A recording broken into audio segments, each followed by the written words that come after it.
ಈ ವಸತಿ ಶಾಲೆಯ ಕಟ್ಟಡವನ್ನು ಹೊರಭಾಗದಿಂದ ನೋಡುವಾಗ ಅತ್ಯಂತ ಸುಂದರವಾಗಿ ಕಾಣಿಸುತ್ತದೆ. ಒಳ ಪ್ರವೇಶಿಸಿದಾಗ ಇದರ ಅಸಲಿಯತ್ತು ಅನಾವರಣಗೊಳ್ಳುತ್ತದೆ. ಹೆಸರಿಗೆ ಇದೊಂದು ಆರ್ಸಿಸಿ ಕಟ್ಟಡ.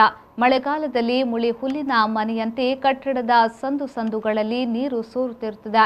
ಗೋಡೆಗಳಲ್ಲಿ ಪಾಚಿ ಆವರಿಸಿಕೊಳ್ಳುತ್ತದೆ. ತರಗತಿ ಕೊಠಡಿಗಳು ಹಾಗೂ ಮಲಗುವ ಕೋಣೆಯ ಮೇಲ್ಛಾವಣಿಯ ಕಾಂಕ್ರೀಟ್ ಸ್ಲಾಬ್ಗಳು ಬಿರುಕು ಬಿಟ್ಟು ಒಳಭಾಗದ ಕಬ್ಬಿಣದ ಸರಳುಗಳು ಕಾಣಿಸುತ್ತವೆ.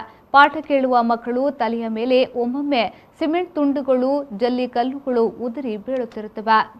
ಅವಿಭಜಿತ ದಕ್ಷಿಣ ಕನ್ನಡ ಜಿಲ್ಲೆಗಿರುವ ಏಕೈಕ ಪರಿಶಿಷ್ಟ ಜಾತಿ ಸಮುದಾಯದ ವಿದ್ಯಾರ್ಥಿಗಳಿಗಿರುವ ವಸತಿ ಶಾಲೆಯ ದುಸ್ಥಿತಿ ಇದು.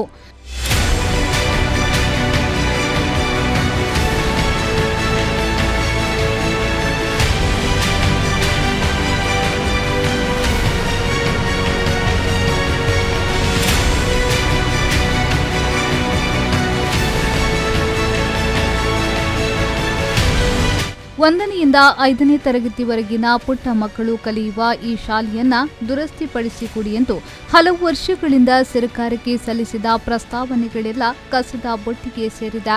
ಈ ನಿರ್ಲಕ್ಷ್ಯ ಧೋರಣೆಯ ಪರಿಣಾಮ ಪ್ರಸ್ತುತ ಕಟ್ಟಡ ಸಂಪೂರ್ಣ ಶಿಥಿಲಗೊಂಡಿದ್ದು ಹೊಸ ಕಟ್ಟಡ ನಿರ್ಮಿಸಬೇಕಾದ ಅನಿವಾರ್ಯತೆ ಎದುರಾಗಿದೆ.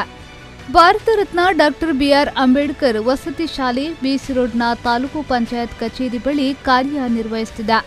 1962ರಿಂದ ಪಾಣೆಮಂಗಳೂರಿನ ಉಪ್ಪುಗುಡ್ಡೆಯಲ್ಲಿ ಇದ್ದ ವಸತಿ ಶಾಲೆಯನ್ನ 1990ರಲ್ಲಿ ಬಿಸಿ ರೋಡ್ನ ನೂತನ ಕಟ್ಟಡಕ್ಕೆ ಸ್ಥಳಾಂತರಿಸಲಾಗಿತ್ತು. ಅಂದಿನಿಂದ ಇಂದಿನವರೆಗೆ ರಾಜ್ಯದ ವಿವಿಧ ಭಾಗಗಳ ಸಹಸ್ರಾರು ವಿದ್ಯಾರ್ಥಿಗಳು ಈ ವಸತಿ ಶಾಲೆಯಲ್ಲಿ ವಿದ್ಯಾರ್ಜನೆ ಮಾಡಿದ್ದಾರೆ. ಪ್ರಸ್ತುತ ಈ ವಸತಿ ಶಾಲೆಯಲ್ಲಿ ಗದಗ, ಚಿಕ್ಕಮಗಳೂರು, ಬಿಜಾಪುರ, ಸಕಲೇಶಪುರ ಸೇರಿದಂತೆ ಒಟ್ಟು 32 ವಿದ್ಯಾರ್ಥಿಗಳಿದ್ದಾರೆ. ಕೇವಲ 30 ವರ್ಷಕ್ಕೆ ವಸತಿ ಶಾಲೆಯ ಕಟ್ಟಡ ಶಿಥಿಲಾವಸ್ಥೆಗೆ ತಲುಪಿದೆ. ಅವೈಜ್ಞಾನಿಕ ಹಾಗೂ ಕಳಪೆ ಕಾಮಗಾರಿ ಅನಾವರಣಗೊಂಡಿದೆ. ಮೇಲ್ಭಾಗದ ಸ್ಲಾಬ್ ಕಳಚಿ ಬೀಳುತ್ತಿದ್ದು ಕಬ್ಬಿಣದ ಸರಳುಗಳು ಕಾಣಿಸುತ್ತಿದೆ. ಮೂಲೆ ಮೂಲೆಯಲ್ಲೂ ನೀರು ಸೋರಿಕೆಯಾಗುತ್ತಿದೆ. ಈ ಅಪಾಯಕಾರಿ ಕಟ್ಟಡದಲ್ಲಿ ಮಕ್ಕಳನ್ನ ಉಳಿಸಿಕೊಳ್ಳುವುದು ವಿದ್ಯಾರ್ಥಿಗಳ ಪೋಷಕರಲ್ಲಿ ಆತಂಕ ಉಂಟು ಮಾಡಿದೆ. ಬಿಸಿ ರೋಡ್ನ ತಾಲೂಕು ಪಂಚಾಯತ್ ಸಭಾಂಗಣದಲ್ಲಿ ಗುರುವಾರ ನಡೆದ ಎಸ್ಸಿ/ಎಸ್ಟಿ ಸಭೆಯಲ್ಲಿ ಶಾಲೆಯ ದುರಾವಸ್ಥೆಯ ಬಗ್ಗೆ ಸುದೀರ್ಘ ಚರ್ಚೆ ನಡೆದಿದೆ. ಬಂಟ್ವಾಳ ತಾಲೂಕು ಆದಿದ್ರಾವಿಡ ಸಮಾಜ ಸೇವಾ ಸಂಘದ ಅಧ್ಯಕ್ಷ ವಿಶ್ವನಾಥ್ ಚಂಟಿಮಾರ್ ಅವರು ವಿಷಯ ಪ್ರಸ್ತಾಪಿಸಿ ವಸತಿ ಶಾಲೆಯ ಕಟ್ಟಡದ ಸ್ಥಿತಿಗತಿಯನ್ನ ಸಭೆಯ ಗಮನಕ್ಕೆ ತಂದರು. ಪ್ರತಿ ಬಾರಿ ಈ ಬಗ್ಗೆ ಸರ್ಕಾರಕ್ಕೆ ಪ್ರಸ್ತಾವನೆ ಸಲ್ಲಿಸಿದ್ರೂ ಸ್ಪಂದನೆ ಸಿಗದ ಬಗ್ಗೆ ಸಮಾಜ ಕಲ್ಯಾಣಾಧಿಕಾರಿ ತಿಳಿಸಿದ್ರು.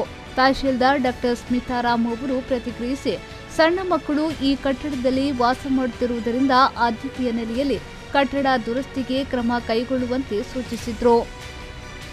ಶಿಥಿಲಗೊಂಡ ಕಟ್ಟಡದಲ್ಲಿ ನೆಲೆಯಾರ್ಥಿಗಳು ಭಯಭೀತರಾಗಿ ಓಡಾಡುವ ಪರಿಸ್ಥಿತಿ ನಿರ್ಮಾಣಗೊಂಡಿರುವುದರಿಂದ ವಸತಿ ಶಾಲೆ ನೆಲೆಯಾರ್ಥಿಗಳ ವಾಸಕ್ಕೆ ಮತ್ತು ಪಾಠ ಪ್ರವಚನಕ್ಕೆ ತೊಂದರೆಯಾಗುತ್ತಿರುವುದರಿಂದ ಹೊಸ ಕಟ್ಟಡದ ನಿರ್ಮಾಣಕ್ಕೆ ಅವಶ್ಯಕತೆ ಮನಗಂಡು ಸಮಾಜ ಕಲ್ಯಾಣ ಇಲಾಖೆಯ ಸಹಾಯಕ ನಿರ್ದೇಶಕರ ಪ್ರಸ್ತಾವನೆಯ ಮೇರೆಗೆ ಇಲಾಖೆಯ ಜಿಲ್ಲಾ ಉಪನಿರ್ದೇಶಕರು ಕಳೆದ ಮೇ 23ರಂದು ನಡೆದ ಸಭೆಯಲ್ಲಿ ಈ ಕಟ್ಟಡ ತೆರವುಗೊಳಿಸಲು ಸೂಚಿಸಿರುವ ಹಿನ್ನೆಲೆಯಲ್ಲಿ ಕಟ್ಟಡ ಕೆಡವಲು ದೃಢೀಕರಣ ಮತ್ತು ಮೌಲ್ಯಮಾಪನ ತಯಾರಿಸಿಕೊಡುವಂತೆ ಸಮಾಜ ಕಲ್ಯಾಣಾಧಿಕಾರಿ, ಲೋಕೋಪಯೋಗಿ ಇಲಾಖೆಯ ಸಹಾಯಕ ಕಾರ್ಯನಿರ್ವಾಹಕ ಅಭಿಯಂತರಿಗೆ ಪತ್ರವನ್ನು ಸಲ್ಲಿಸಿದ್ದಾರೆ.